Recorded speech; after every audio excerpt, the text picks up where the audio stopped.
Alrighty, hello everyone. I am going to kill just a little time on here because I know an ad plays sometimes when you refresh from the last stream. So folks who are on the stream right before this with PJ, let me know once you hear me. It looks like people do right now. Amazing. Well, I'm so excited for the next workshop that we have coming up. We have Mirna from TinyMCE who works in DevRel over there, who's going to be doing an awesome live demo for y'all. So without further ado, I will hand it on over to them. All right. Hello, everyone. Can everyone hear me well? I hope so. So, hi, everyone. Today we're going to be building a customizable rich text editor right into your content management system. So, we're going to explore some basic functionality that you might need for a rich text editor, but we're also going to explore some really specific things like accessibility, spell checkers, AI assistant that you can get sort of right out of the box. So before I start talking about TinyMCE, let me quickly sort of talk about myself. I'm Myrna Sagosh. I'm actually started off my career as a developer at IBM. Now I work in developer relations and marketing, the technical side of that. I've worked at TinyMCE, which is a rich text editor component that's used by over 1.5 million developers worldwide. So if you're not already on TinyMCE, come on board. And if you don't care about anything that I just said, I love to travel and have visited over 30 plus countries. And the theme of today's workshop is a little related to some of the travels that I've done recently. All right. I hope you're excited to get started. So today's agenda, we're going to learn about what is TinyMCE, a very brief overview, and then we're going to set up TinyMCE in a React application that I've already gotten started for you. So I have a starter code for you that you can kind of follow along. And I also have solutions for each of these steps, like high-level solutions. And if we have time, after adding some plugins, accessibility, spell checker, revision history, and the AI assistant, which is a mouthful, we're going to start with some bonus features as well. And then I'll leave some time in the end for some Q&A. So if I don't get to the bonus features, feel free to follow along the TinyMCE socials so you can see how you can customize this editor more. And the cool thing about all of this that I'm walking through is Global Hackweek, of course, has these challenges that you need to complete. Each demo is going to walk you through how to complete one of the challenges that we have set up for you at TinyMCE. So if you actually watch and follow along, you should be able to complete all 5 challenges that we have out there. So if that sounds exciting, please stay tuned. So what is TinyMCE? How many of you have heard about TinyMCE before? And I'll give it a little bit time to see the chat and see how many of you kind of respond. Anyone heard of TinyMCE? No is a good answer as well. First time from Cynthia. Abhinav said I, so I only see that. Okay, a lot of no's. Awesome. I live under the rock. Well, time for you to come out of the rock then. All right, so what is TinyMCE? TinyMCE is a JavaScript-based rich text editor component. You have probably not even noticed that you've been using TinyMCE and you've been using it. So think about this rich text editor, let's say on Shopify, for example, right? Where you're typing a piece of text and you get to bold, italics, underline it, change, put in images into that text box. That component on a web application is what TinyMCE. That component is called a rich text editor component, and it fits right into your web application. So what is the perks of having TinyMCE? Well, it has an opinionated UI in the sense that you get everything right out of the box, and it has integrations with some of the most popular frameworks such as React, Angular, Vue. And something cool that you might not know about TinyMCE is that it has been around for around 20 years, and this component and this technology has evolved with the web in its origins. So it's really cool how this component and this company has sort of stood the test of time for web applications. And yeah, it's just a very, very versatile component. Companies like, if you go on our site, you'll see Microsoft, Salesforce, NASA, everyone uses us. And yeah, that's why we're out there. So enough about the company. How can you deploy TinyMCE? How can you get it? Well, there's two ways. You can either self-host it, which means that all of the JavaScript files, all of that is going to sit inside your own project. Or you can use the Tiny Cloud CDN, which means all of your script files and all of the things that loads the functionalities, the specific functionality of if I highlight a piece of text and click on bold, it should bold that text. Or if I use an AI assistant, this is how the AI assistant UI should look like. All of that sits on the cloud. For today's example, we're going to use the cloud, but we have a lot of guides on how to do it self-hosted. It should not be too different. Just the only difference is the JavaScript files will sit on your local machine and implementations. All right. Now, time for this, the starter code. So this is where you're going to see, so there's GitHub. Under my GitHub, there's something called TinyMCE React CMS, GHW, which is Global Hackweek. So it's going to look something like this.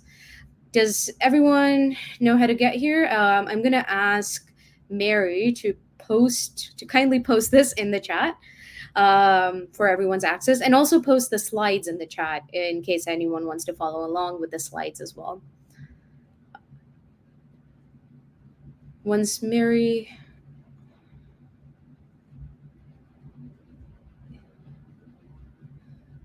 Awesome. Looks like I see both the repository and the slides in the chat. So I'm going to move on. That means you have access to this. This is sort of like the golden thing of how to work through this workshop. Before you start this workshop, you're going to need three things. So you're going to need the boilerplate code, which is this. You're also going to need a TinyMCE cloud account. It is free. There is a 14-day free trial if you click on this thing, and you will get access to all of the cloud premium plugins for 14 days.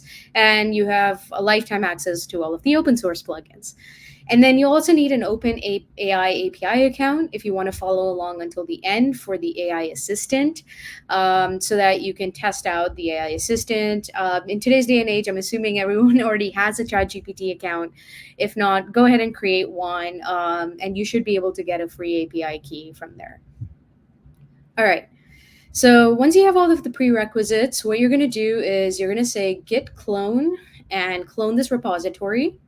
Navigate into this React application. So once you've hit, so let me close this terminal.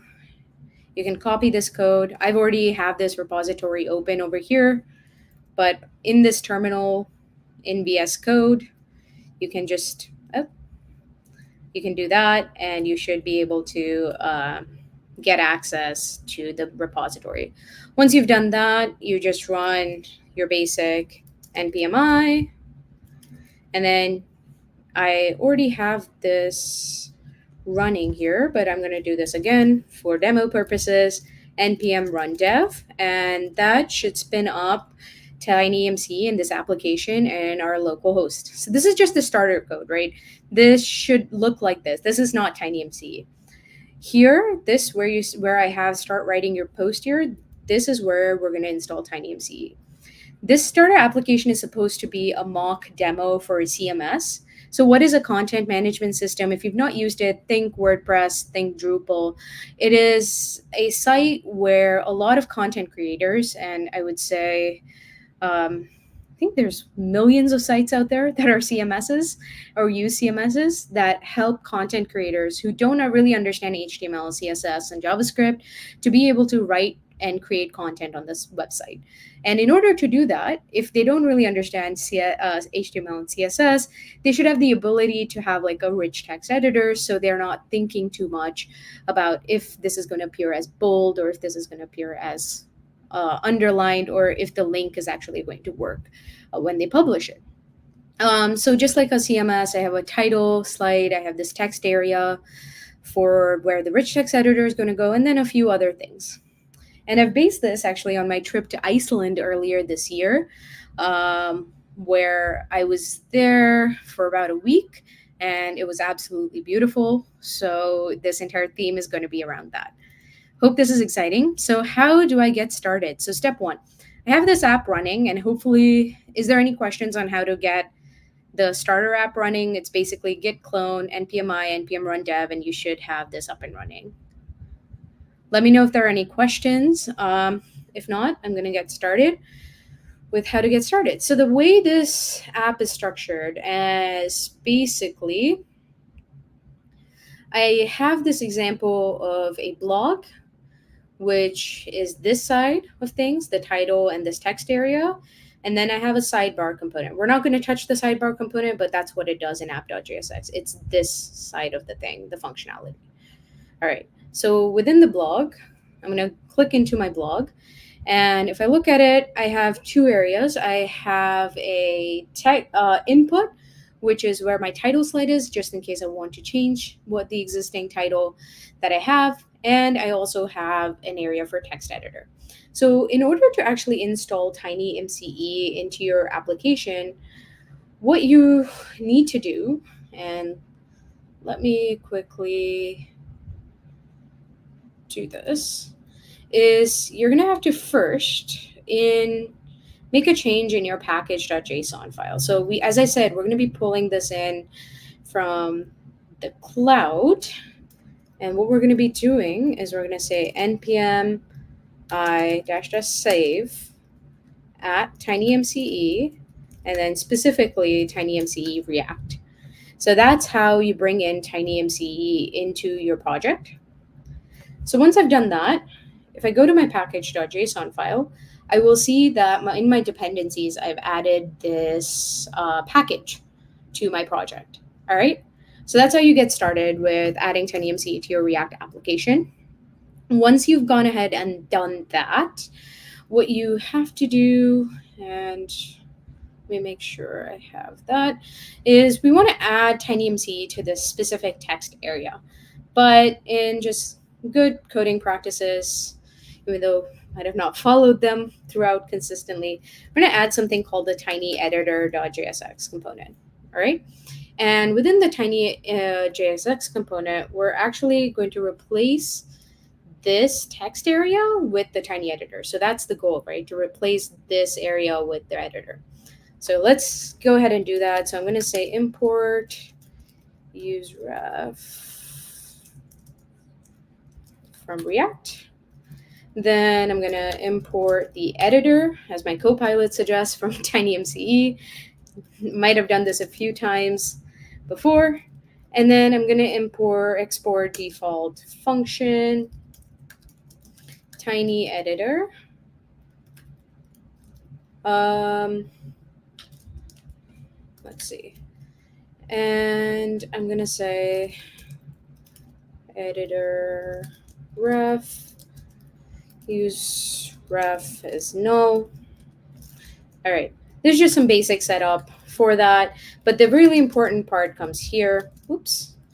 Is I want to set up my editor. So I'm going to bring in my editor over here.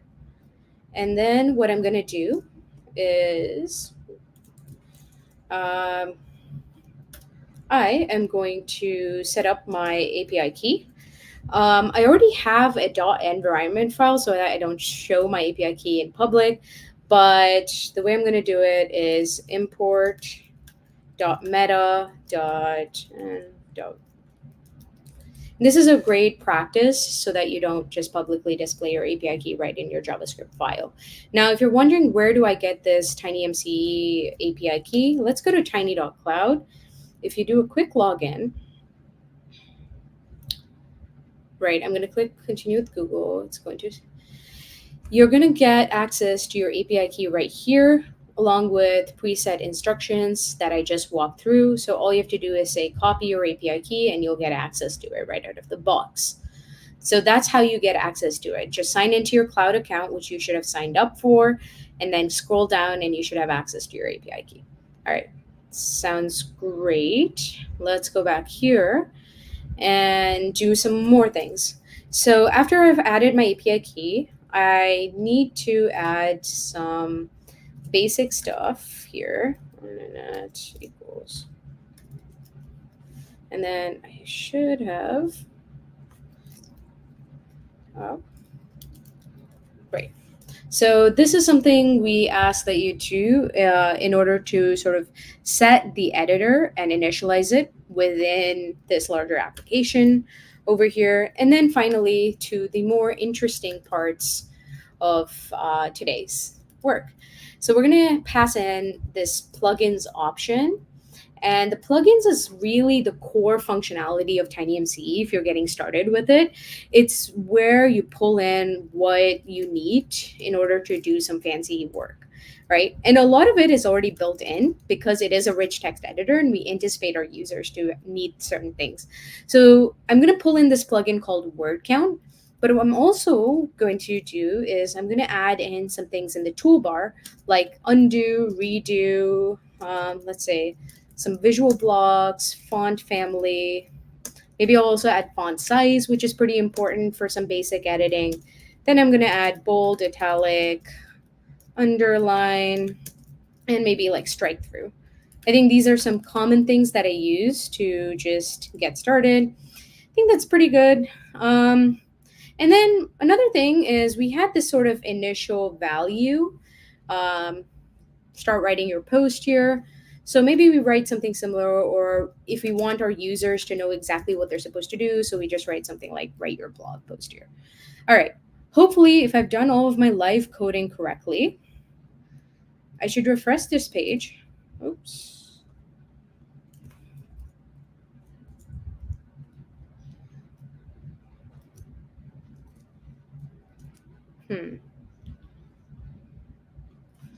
Of course, there's some problems with live coding at all times. Just give me a second over here to make sure something's not up. All right. npmi, npm run dev. We did install a new package, some basic coding things. Let's look at this. Let's debug.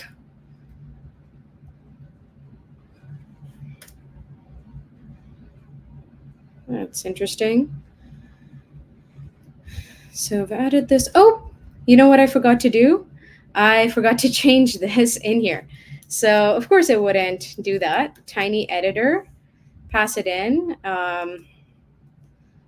as a editor prop over here. And then I've imported it. And now I should see that in there. All right, that's great. So now I'm getting this interesting comment here that a valid API key is essential. So I'm going to go look into here and I'm going to say, all right, import.meta.n. I think it might have been Vite TinyMCE API key is how I stored it. All right. Sweet, it works. So what I had to do was I had to add my component once I created it to blog.jsx, which actually adds the component here. And then I added import, and then I fixed my TinyMCE API key, which I actually have in my environment file, and I added some basic functionality. So when I added the thing word count, for example, it automatically adds word count over here. Then another interesting thing is undo and redo. These things work right out of the blocks. So for example, if I accidentally delete that, I can do redo, undo, out of the box, bold, italics, underline, even strike through for extra. And, like the basics, you don't have to download any plugin. All of that is available to you, open source, out of the box. Great. So that's kind of step one. That's challenge one of setting it up into your React application. You can, of course, do this in any of the frameworks of your choice.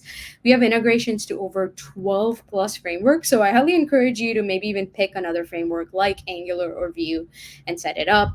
But for this use case, I'm going to do it in React. All right. So we've set up TinyMCE. Now let's add some plugins. All right. That's challenge number 2. So let's go to tiny.cloud, and you should be able to get to this within your GitHub. I have links to the Tiny Cloud account as well as all of the other things that you might need. an inspiration for a CMS starter config to get started. But let's go ahead and get to tiny.cloud and go inside the docs. And within the docs, let's get to our getting started guide. So once we are at our documentation, I'm going to check out some of these things like the open source plugin.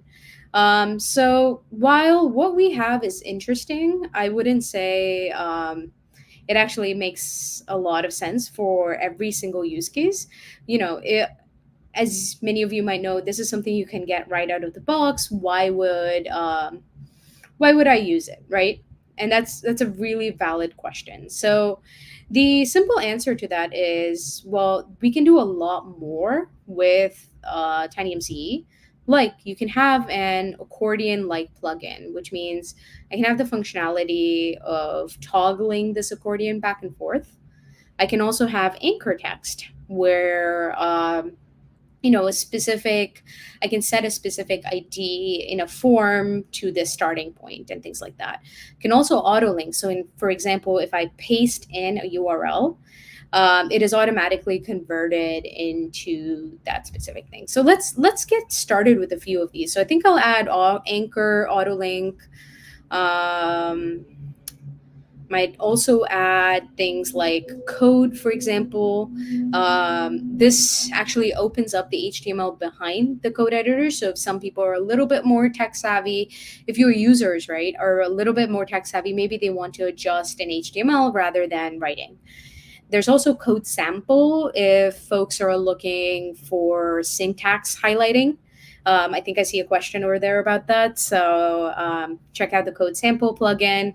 There's emoticons, full screen mode, links, and so much more.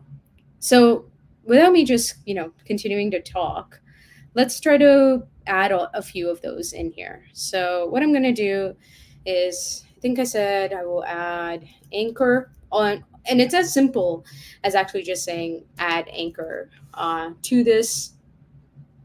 I might also add auto link. And let's see if some of these work, right? All I did was add 2 words. And let's say we have this. Let's say we have this. So weather dot, we know that's a link, right? And let's refresh this a few times just to make sure we're all right. So paste, and it automatically recognized it as a link. That's pretty cool in my view. Like, we pasted it, it automatically set it, as you can see, to a link, and that does it with 2 lines of code, if not 1 word of code, right? So there's more that we can do, like char map if we wanted. I think someone asked for syntax highlighting, so I'm going to add some code samples. Maybe I'll add emoticons. I'll also add images. That's a pretty interesting thing. Link lists are very important and interesting in my view. Along with images, you also can add some media. Maybe search and replace is a pretty interesting plugin. Table. Let me zoom in over here. Visual blocks. Again, I'm not doing much, but it's almost like it's almost like language that I'm adding to this. I'm not actually adding too much of code, which is sort of the power of it. It's really simple to sort of help you set up. And then, of course, I should add some of the equivalents to the toolbar, right? The toolbar is what you see over here. So let's go ahead and think about things that we want to add to the toolbar. So I've added all my blocks, font, family, strike through. Then I've added some link and things like that. So I'm going to go ahead and say link, image, media, table. Those are pretty important. And then maybe we'll do a line. Line height can be really interesting if I'm in a CMS. And then I added some lists. So let's specify the type of lists we want to provide. So numerical list, 1, 2, 3, bulleted lists, which are just bullet points. Maybe we want an option to indent and outdent. the option to go, indent a set of bulletin lists and outdent it. I'll go over that example quickly. And of course, our favorite emoticons, char map, and then some remove format. All right. So I've added things that I feel on the top of my mind is pretty interesting. I'm gonna go ahead, looking at the time here. So I'm gonna go ahead and refresh. And now we have a little bit more fully flushed out rich text editor, right? These are all open source, for you to use out of the box. Yeah, no installing, just adding text directly into the code. And you should be, because they're all pulled in, the functionality is pulled in right through the CDN. So you're not going to have to do that any soon. So let's take this example, right? Let's take the source. So this is the source for this image. Let's say I want to add this image. So this is the source. This is the thing. And we're going to say this is the Gullfoss in Iceland. So that's the alt description. Of course, we are also mindful for accessibility. And if you look at that, the alt text, so if you look at, and I can add code in here to add a code editor later, but if we look at this, it's automatically added into our rich text editor, just like that. So let's do that one more time. I don't know why I deleted it. All right, so we can even make this bigger for our purposes. Make this bigger and smaller, resize it. Maybe we want to add some text around it. So let's see, I think I had some text over here. Yeah, I did. So let's say we have that. We're going to paste that in. And then let's say we wanted to insert this image. Oops. Gullfoss, Iceland. And we can do that. So as you can see, all of this kind of comes right out of the box. And you can just see exactly how your rich text editor looks. I think there's a question about, can you preview it side by side? So at the moment, that's a really interesting question. There's a few things that I would like to point out. You can't preview it side by side, but there is a plugin called Preview that you can add. So let's actually go ahead and do that. I'll do that live. Preview. I added to, maybe I'll add it over here somewhere, right? And I go here. And let's go back to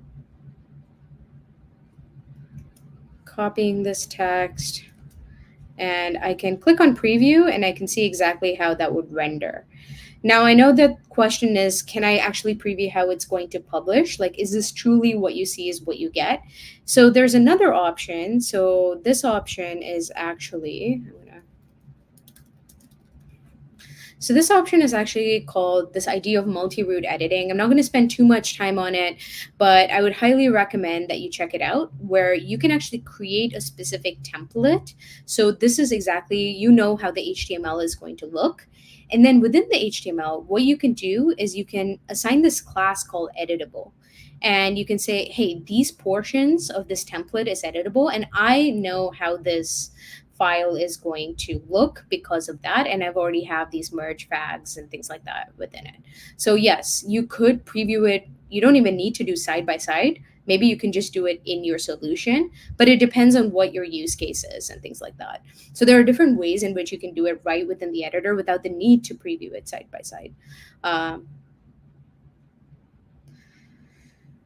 right, so now we have gone through the example of adding some plugins. Honestly, I think I spend more time talking than adding those plugins, but it's really interesting to see that. All right. So now I'm going to get into some of the more premium plugins, things you might probably have to pay for long term.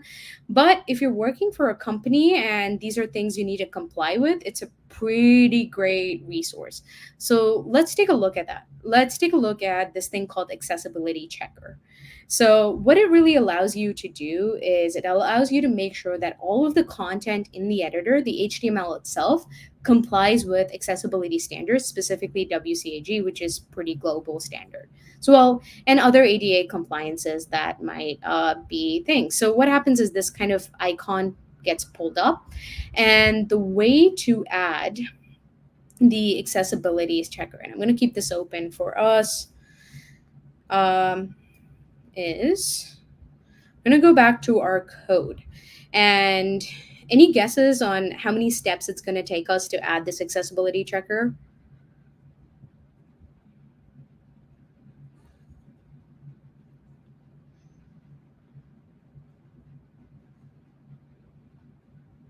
One. I'm going to say it's probably going to take you a little more than one. It's going to take you two.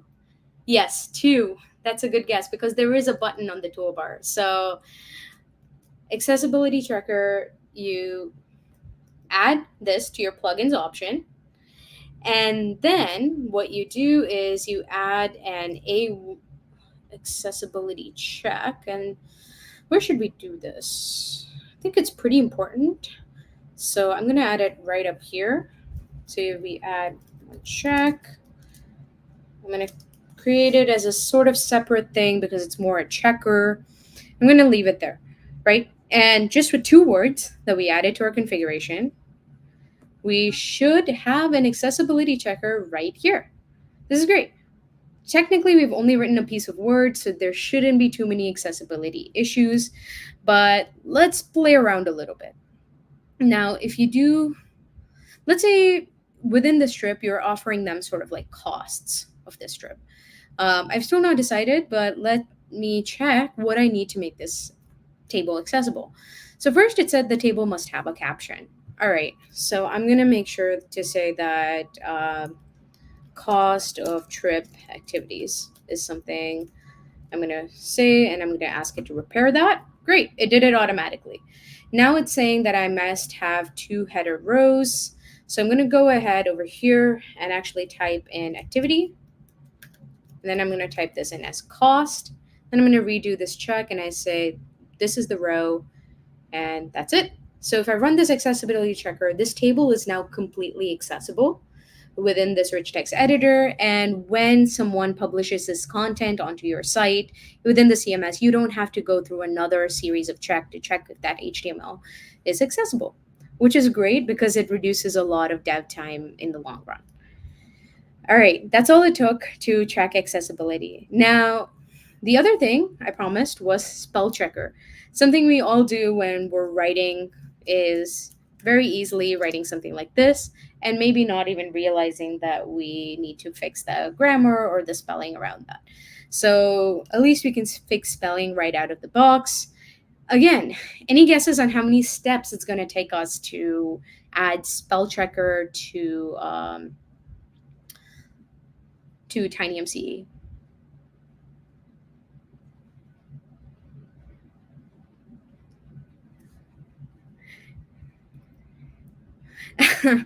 Two is a good guess, but actually, I like the answer three. So it's going to take a little extra, and that's because not only are we thoughtful of the fact that spelling doesn't only matter in one language, it also matters in multiple languages. But because this talk is in English, I'm going to stick with the spell checker being in English. But first, what we need to do is add TinyMCE spell checker to our plugins option. And then what we're going to do is maybe right alongside accessibility, I'm going to add this thing called the spell check dialog box, which will open up a dialog similar to something that you might have in Word and things like that. And the final thing that we need to do is actually add a spell checker language. And if I did all of this right, what we should see here is this beautiful spell checker. And again, for demo purposes, what I'm going to do is copy this in here. And typically, I'm assuming a lot of content creators are on Microsoft Word, which is why I have that open. I'm going to copy this in here and paste it. And as you can see, um, and maybe I'm going to have that. Let's say I have those things, right? Now let's ask my spell checker to find these words. It found the first misspelled word, and I'm going to say accepted. And now it's just not understanding that it needs to do another language. So I'm going to ignore the ones that it's not understanding. And then I can fix this one. So this way, as you can see, English might not be the only one that we need to be. I think everything else should be good. So I'm going to say ignore all. All right. So just like that, we can get the spell checker working right out of the box. And it's also interesting to find out that some of these languages, nuances like Reykjavik and Jökulsárlón or Skogafoss and Seljalandsfoss were not accepted because we had very specifically said, hey, we want the spell checker language to be in English. And maybe that includes us adding Iceland, which is IS, into this. So that's an example for another day, but just wanted to show you how quickly it is to finish the challenge for TinyMCE for accessibility and spell checker and get that working right out of the box. Sounds good to everyone? So that's challenge number 3. All right, and if you wanted to actually explore the docs, there's a little bit more that you can do with spell checker. So if you actually go, there's also spelling autocorrect. So this is something I think we're all used to. Try typing in something like te, it automatically corrects it to the. Sometimes you don't want this, but some users might. It depends on how your users would prefer it. This is, again, still another premium plugin that sort of corrects you as you go. It depends on if you really want that feature in there. So again, go into your docs, go into plugins, premium plugins, and you should be able to see the accessibility checker and the spell checker. All right. The next question, the next demo. This is going to be a little long tail. I'm going to have to pull in some things that I already have in order to get this set up. So we're not spending too much of our demo time on it. But what I'm going to do is revision history. I'm going to quickly show you what that means. Revision history is this idea that if I go into my revisions, I'm able to see who made the revision, when was this revision made, and how was this revision done. Oh, someone is ahead of when I asked. This is a few more steps, but this is actually not as many steps as you think it is, because most of the code, did not mean to open the code pen. Most of the code is actually just provided for you within our documentation. So in your code for revision fetch, for example, we provide that for you right out of the box over here. And you should be able to sort of copy that and get started. This thing called light revisions that we have, that's the ability to lazy load your revisions, because as you're storing them in your database or things like that, every time you open up that revision view, you're loading in all of your revisions, including the HTML, and that could be pretty long depending on how long your content is. So let's not spend too much time with me just talking about revision history. I think it'll be cooler to show you. Typically, what happens is some of these revisions are going to be stored in a database. I'm not going to do the database setup because this workshop is an hour and I only have 20 minutes left. But what I am going to do is show you how revision history works. So in order to set up revision history, it's actually, in my head, 3 steps plus a little bit. Okay, so hang in there. It's revision history. You add it as a plugin. Then I'm going to replace preview. I don't think I really need it right now. Revision history. I add it as a toolbar option. And then what I do is I need to add this function called revision history fetch. And this is what fetches the revision history for my purpose. And the way this revision history fetch function is written is this extremely simple piece of code that is available to you within our documentation. So this, of course, is not going to work right now out of the box until I have a few things resolved. So what it does is basically, in a sense, you're fetching all of your revisions, and I'm going to create an array of revisions into database. And basically fetch those individual revisions and then sort them out by date that it was created. And then there's this random delay function that helps with a typical fetching, and it sort of mocks our fetch. So I'm going to copy that in. And then what I need, oops, I don't like my auto formatter has not been working recently on save. I need to fix the configurations. So for all of you who are telling me that I should know that that is a thing, it hasn't been working. All right. So I have get random delay, and I have this revision history fetch. All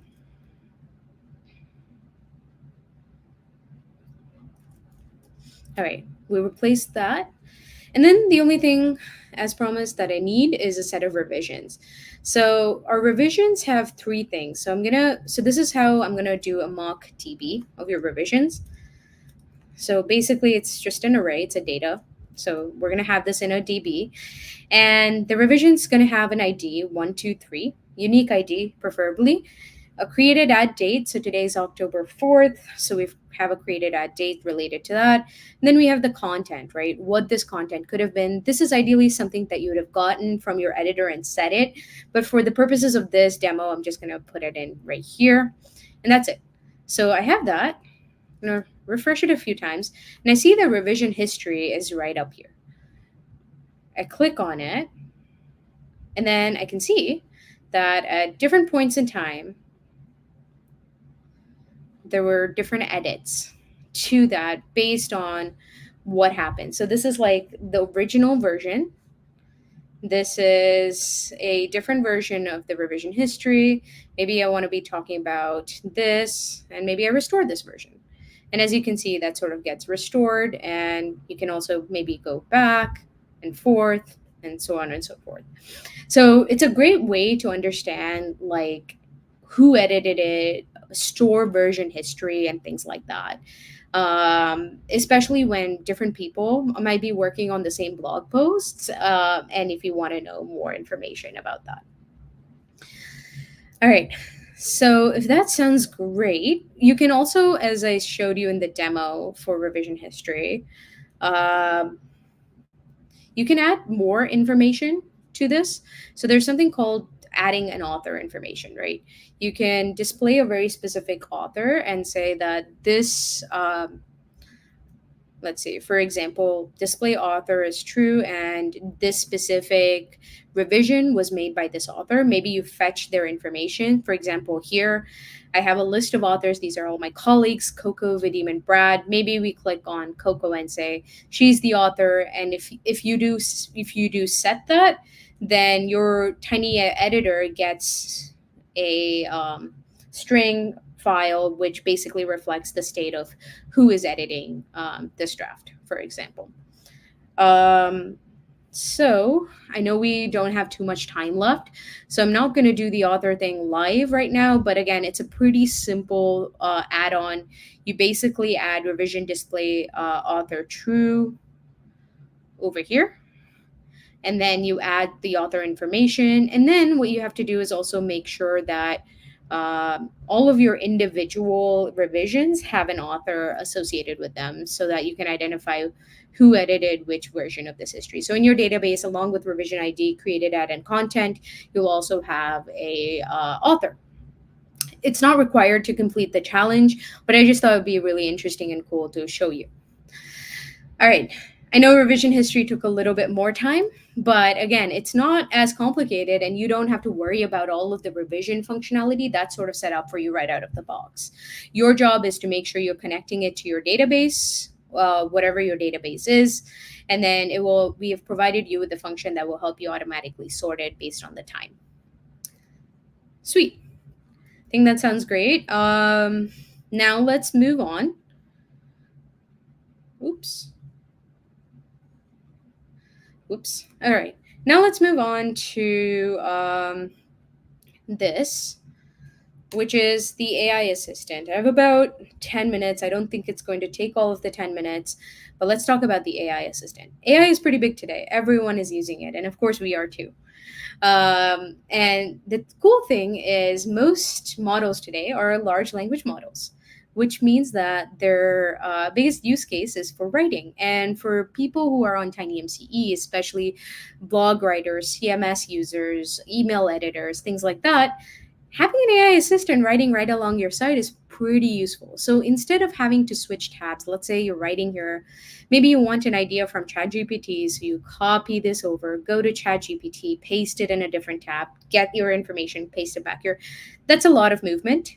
So the idea is to integrate it for your users right within their application, and we've built the UI for you so that you don't have to do the hard work. Now, how do you do this? Any guesses on how many steps the AI assistant is going to be before I open it up?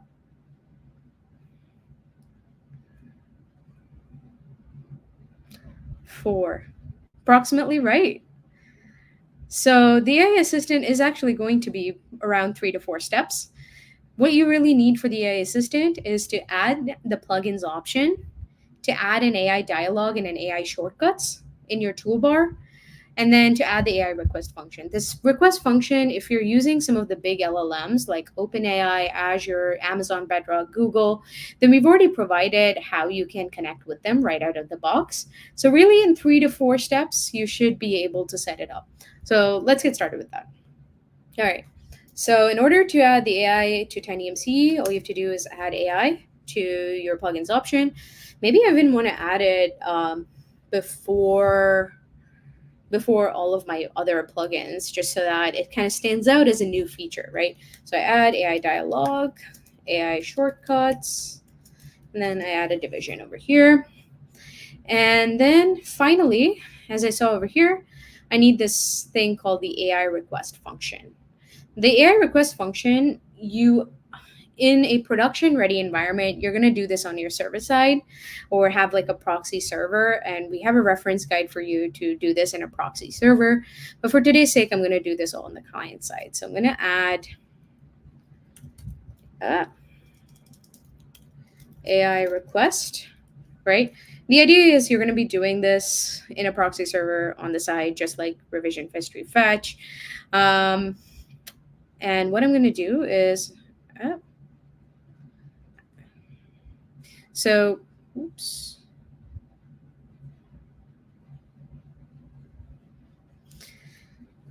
All right. So there's 2 ways to do this. So if you go to your OpenAI ChatGPT integration, there's 2 kind of responses if you actually work with OpenAI that you can get. One is a chat completion string response, so you get the entire string in one chunk. Or you can get a streaming response, which is very familiar and very similar to how you have interacted with ChatGPT. I usually like to demo this example more. So what I'm going to do is I'm actually just going to, and you can see I'm doing this live coding, so no hidden functionality, but I'm just going to copy this word for word over here, and I'm going to paste this. Okay, just to kind of show you how this is looking, I'm going to paste this in here, okay? Inside my editor over here, and all of that is set up. And then all I have to do is just, so for example, over here, I have this. Instead of the TinyMCE API key, I am going to point it to my Vite Open AI API key. All right. So with just a few steps like that, I should be able to set up my AI assistant. Just going to make sure that's the API key. I've spelled it right because the last time I misspelled it. All right, so that is how I spelled it in my environment. And then I have it set up over here. I just copy pasted it. I haven't done any magic behind the scenes. And then what I'm going to do is go over here, and my AI assistant works right out of the box. pretty cool, I think. And then what you can do is you can actually either use AI shortcuts, which kind of comes for you, but you have to do it on a selected piece of text, or you can ask AI. This will be pretty cool if you ask me with some specific sort of content. So we're going to go over here and I'm going to paste in this content and I'm going to hit improve writing. And what's going to happen over here is this AI dialog is going to say, this is how you improve it. It works right out of the box. And maybe this sounds good to me. I add it in. And maybe here, I don't want some of these pre-written prompts that I have. I want it to ask for a custom dialog. I'm going to say, oh, whoops. I'm going to say, generate 4 title ideas based on this heading that are SEO optimized. Right?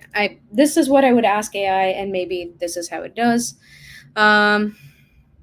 This didn't really give me exactly what I was looking for, so maybe I need to provide it the entire context, and then ask, give me titles SEO optimized for this blog.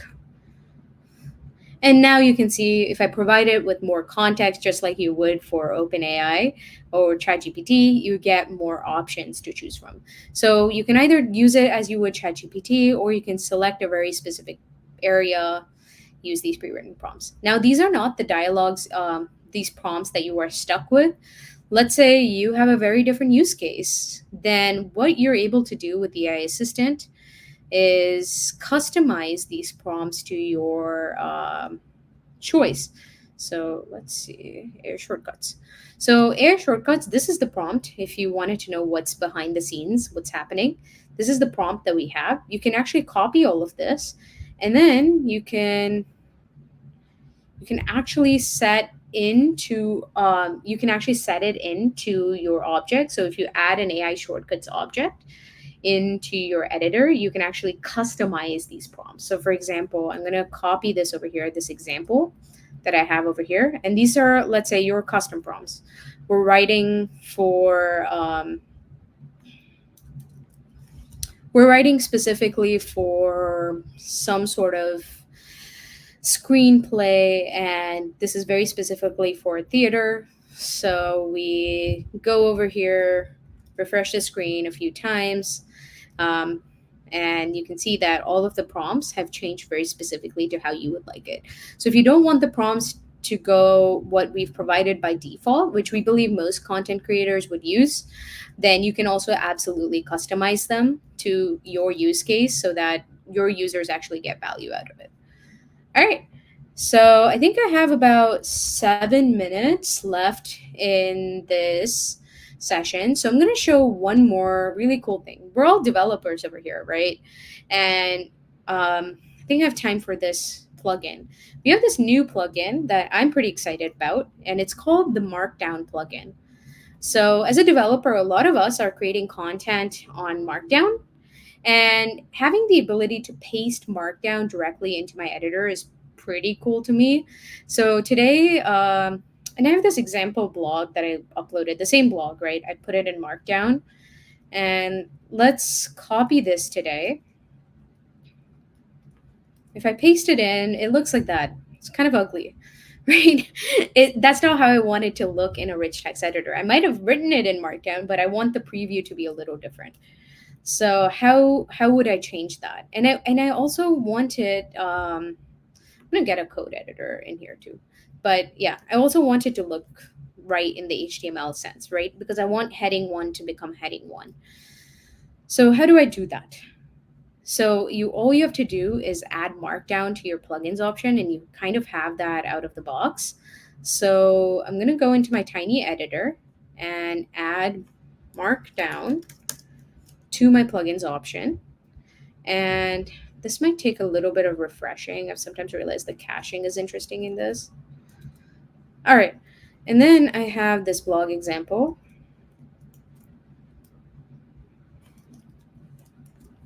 And look at that. just like that, without doing much effort, now when I paste Markdown in, it renders just like it would in GitHub or something like that. It's a really cool feature, especially for developers. If you're creating something, a content management system or something for developers who might be pasting in Markdown and might not necessarily be working on Word document. Maybe they're working in Obsidian or something like that. So, anyways, I think I'm at time. I was able to show you how to achieve some 5 challenges and more. So, my bonus feature for you today, based on time, was Markdown. But I would love to open up the floor to see if you have any questions and to see if Mary was able to collect any questions that I should answer.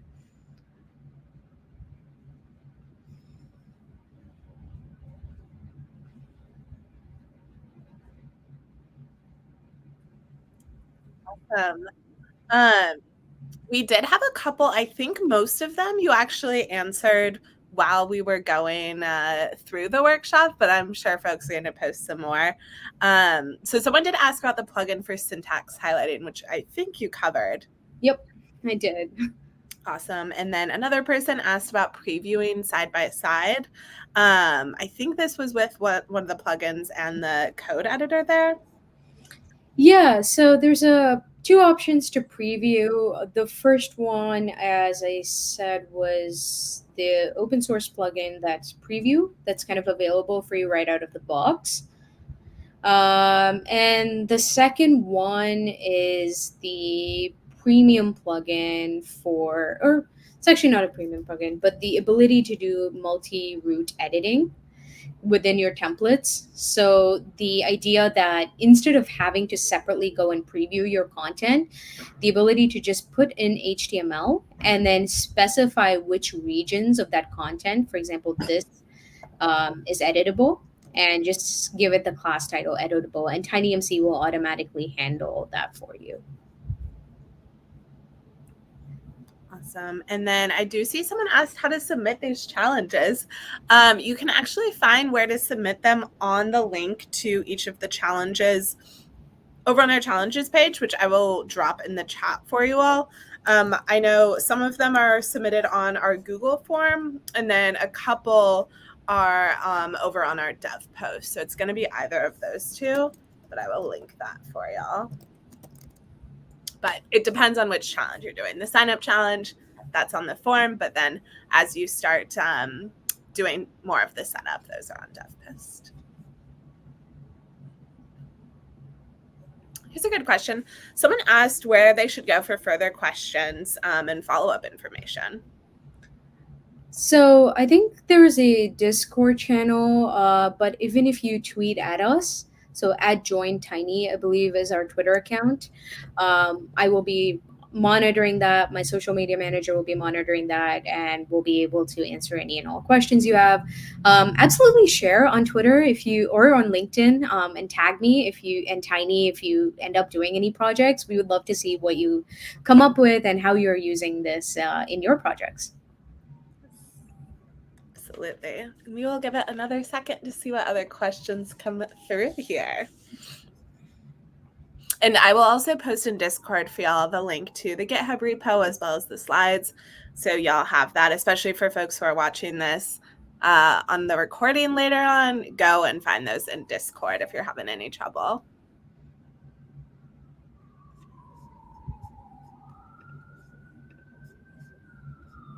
Alrighty. I think that might be it for questions. Mirna, thank you so much for taking the time for this. This was awesome. Super, super cool to just see more of what you can do with Tiny. And that was a great, great demo. So for the folks who are still on the stream here, we've got another stream coming up. We would love to see you there. And like I said, just go check the Discord if you have any more questions or want those links again. And we will see you all soon. Bye, everyone. Bye.